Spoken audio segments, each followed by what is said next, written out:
Welcome to the Heal Your Heartbreak podcast with your host, Breakup Bestie, aka me, Kendra. Breakups are hard, but you don't have to do it alone. Each week, I will be taking you through a different topic as it relates to breaking up, healing from heartbreak, growing in your single life, dating, and getting back into happier and healthier relationships. The goal of this show is to provide support, hope, tips, and to remind you that above all, this too shall pass.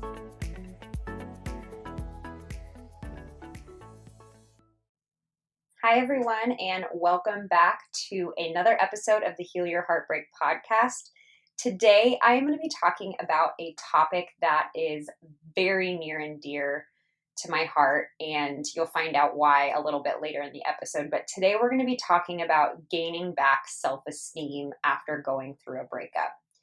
And whether we like it or not, going through a breakup lowers our self-esteem. It's understandable when someone tells you that they don't want to be with you anymore or don't want to spend their lives with you. You can automatically go into thoughts of, I'm not good enough. You start questioning everything about your behavior and your character and just you as a person, all the things you did in the relationship. And I don't know about you, but for me, I had thoughts like, if only I was skinnier, if only I was more successful, if only I hadn't been too much, then he would still want to be with me. All of those thoughts are not only a sign that our self-esteem is low, but it also puts us into this, negative cycle of feeding into our low self-esteem. So that means that part of breakup recovery is building your self-esteem or rebuilding your self-esteem and your self-worth back up to the point where you feel like you are good enough because you are, and you feel like you can be okay without this person in your life. And that is really the whole goal of going through a breakup. So it's understandable if we're not feeling good enough and then this person leaves, we feel like we won't be good enough until we get that person back or maybe get a new person in. So all of this is going to lead to not only feeling better about the breakup, but also having higher self-esteem and self-worth moving into future relationships. And before getting into how you can raise your self-esteem, I want to first talk about not taking whatever your ex said during the breakup personally and how you can instead see it as a difference in compatibility. Always remember that just because this person dumped you or it didn't work out does not mean that there is anything wrong with you personally. Sometimes people are simply just not compatible. So if you think about something that you maybe think you did that caused the breakup, it just doesn't mean that there's anything wrong with you. It just means that you were not compatible with your ex. When you do find your person who you are meant to be with, which you will, all of the things about you will be perfect for them. For example, I had a relationship end because the guy said I needed too much time with him. That did not mean that I was too needy or too much. It just meant that his ideal relationship required less time with a partner, and my ideal relationship meant that I would have a partner who enjoyed spending a lot of time with me, which I ultimately found in my husband. So I want to make sure to hammer in that point before we move into raising our self-esteem, because if we have beliefs that we're the reason the breakup happened, or, we are not good enough, or something that they said is continuing to stick into our heads, it's going to be really hard to do the rest of this work. Now, I want to share my story with self-esteem. So for those of you that know a little bit about my story, I struggled with alcoholism and drug addiction in my late teens, early 20s. I went through some pretty horrendous relationships. And so when I entered into my early 20s, it felt like my self-esteem was literally non-existent, and I was actually full of self-hatred. That low self-esteem led me into relationships with unavailable men. It led me into toxic friendships. And to be honest, it severely limited what I believed I could do because I really didn't think that I was good enough as a person. And I finally got to a point that I wanted to change that. And I remember telling this woman who I really looked up to how much I just wanted self-esteem. I just wanted to have this sense of self-worth that everyone was talking about. And I had it in my head that I would get it with age. I thought it was just something that maybe I would grow into or mature into. And I even remember thinking that somehow when I hit 30, that I would just instantly gain self-esteem. But what she told me stuck with me so much, and it's going to be the basis of this entire episode. She told me that we get self-esteem by doing esteemable acts. And what the heck are esteemable acts? I'm going to share with you 5 forms of esteemable acts that you can start implementing into your life to raise your self-esteem and raise your self-worth. And the first one is going to be a pretty obvious one: practice self-care and self-love. I think we all have very different ideas on what self-care and self-love is. When I started doing this work, I remember I thought self-care was taking a bubble bath and getting a facial. And what I eventually learned over time is that self-care and self-love is essentially doing things for myself that make me feel good. These can be super small actions like making my bed, which makes me feel more put together and ready to take on my day. Other things, in my self-care routine look like exercising, and caveat on that, not because I don't like my body and I'm trying to change that, but because I love how I feel afterwards. Or cooking for myself, talking with my friends, going outside, getting ready for my day, and doing things like keeping my house tidy. This might take a little bit of digging to figure out what it looks like for you. It will be very different for everyone, but pay attention to the things that you do throughout the day that make you feel full, loved, and cared for, and try to incorporate those things into a daily routine. And again, these can be things that can be done in 30 seconds. This can be, it can be a little bit more extensive. It's really up to you as to how you can start building that into your daily life. And then on the flip side of that, I also want you to pay attention to the things that you do that make you feel down. Maybe spending too much time on social media and falling into the comparison trap, eating junk food, or staying up late and not getting enough sleep. Again, this is going to be so different for everyone. Those are just some of mine, but stay aware of those actions and try to limit them as much as possible. This is the time when you need to be pouring as much into yourself as possible. So taking those small actions every day can make a huge difference for not only your breakup recovery, but for your self-worth moving forward after your heartbreak. The second form of esteemable acts is set boundaries and stick to them. As you probably know from listening to this show, boundaries are really, really important. Whether that's setting one with your ex on not contacting you, telling people how you want to be treated, or maybe having a tough or uncomfortable conversation about something that hurt you. And while sometimes it feels hurtful to the other person when you're expressing a boundary to them, it's actually not at all. It shows others how you want to be treated, and it shows yourself that you deserve to be treated how you want and deserve. When you do that, you are proving to yourself that you are worth it. Now, as always, part of boundaries is also enforcing them. So, for example, if you ask your ex not to contact you and they keep doing it, you need to take the action steps such as blocking them.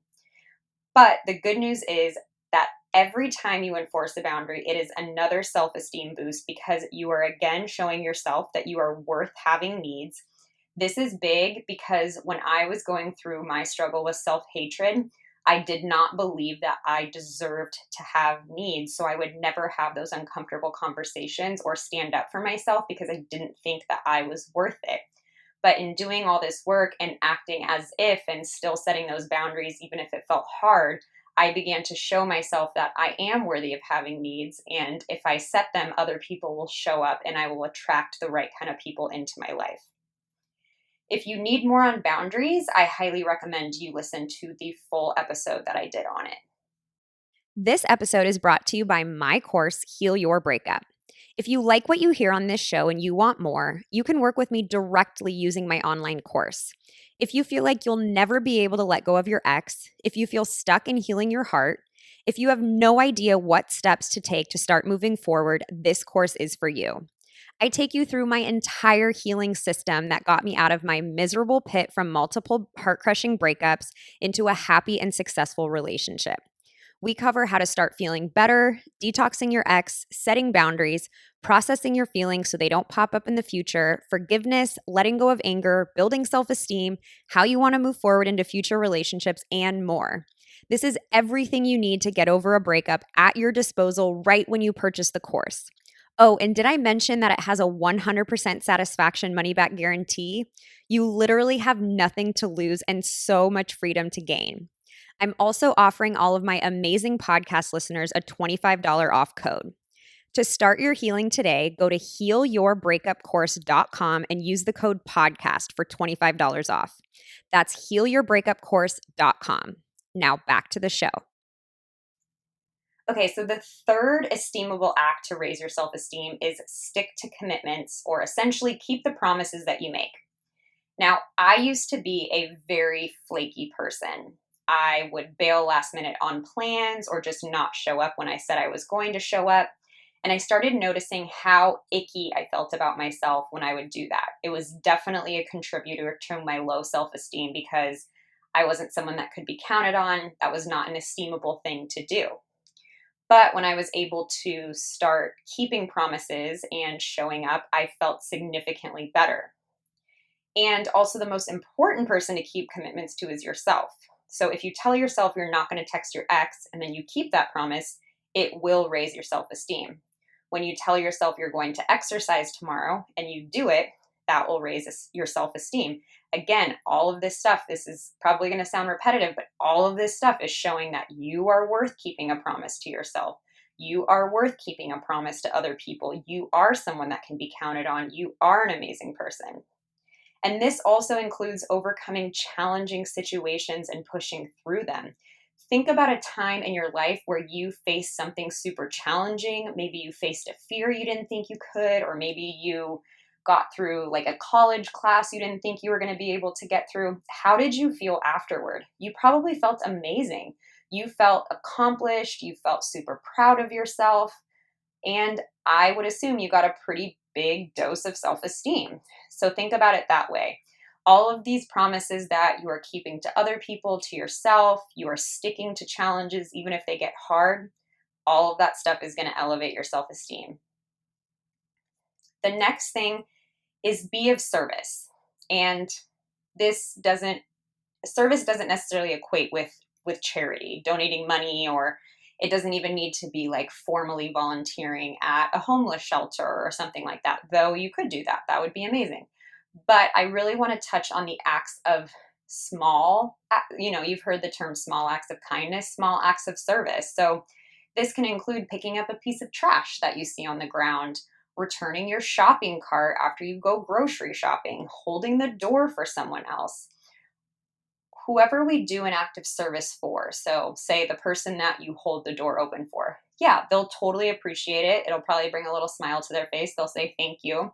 You are helping them. But more than anything, you are helping yourself. You are, again, showing the world that you are this incredible person, and again, going to raise your self-esteem. And I'm going to get onto a little bit of a side note here, but I have found for me that one of the main reasons that being of service helps is when I'm just thinking about myself. So when I'm sitting alone and just obsessing about what I want, what I want to do, what do I have to do next, just constantly thinking about like Kendra, I typically am not going to think super positively. I am going to obsess on what I wish I had, what I wish I looked like, what clothes do I need to buy. I'm just thinking about me, me, me, me, me. And it doesn't make me feel that good after a while. You've probably noticed that yourself when you're sitting and thinking alone for a while. It doesn't tend to leave you feeling super happy. However, if I am stuck on that obsessing about myself and I stop and I think about another person, can I hold a door open for them? Can I, do a favor? Can I reach out to a friend and ask how they're doing?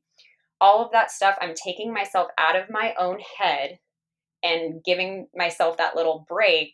And then again, I'm showing like, I am a great person who does things for other people. And this is not supposed to be like showy. It doesn't need to be, posted on social media. But hey, if you want to do that, awesome. It's just showing you that you are an awesome person. And this leads me to number 5 on the list, which is overall, just be a good person and then recognize yourself for it. Be a good daughter, be a good sister, be a good friend. Things like showing up for a friend when they're hurting, showing up for events that maybe you don't want to go to, but that are important to someone that you love in your life. Picking up the phone when someone calls, picking up the phone and just checking in on your friends and family. I'm not trying to say that you need to work hard to get people to love you. That's not what I'm saying at all. But I can promise you that you'll feel like a better person the more you can show up for those that you love and the more that you can just be an awesome person who radiates light into the world. This also includes, aspects of your character, like, being honest. I'm sure if you've noticed, like, if you tell a lie, even if it's a little white lie, you tend to not feel that great about yourself. It gives you that feeling of being kind of icky. So, telling the truth, being patient, being really kind to, service staff, your waiters, the people at the grocery store, all of those little acts of being kind and just showing the world how great of a person you are, that's all going to raise your self-esteem.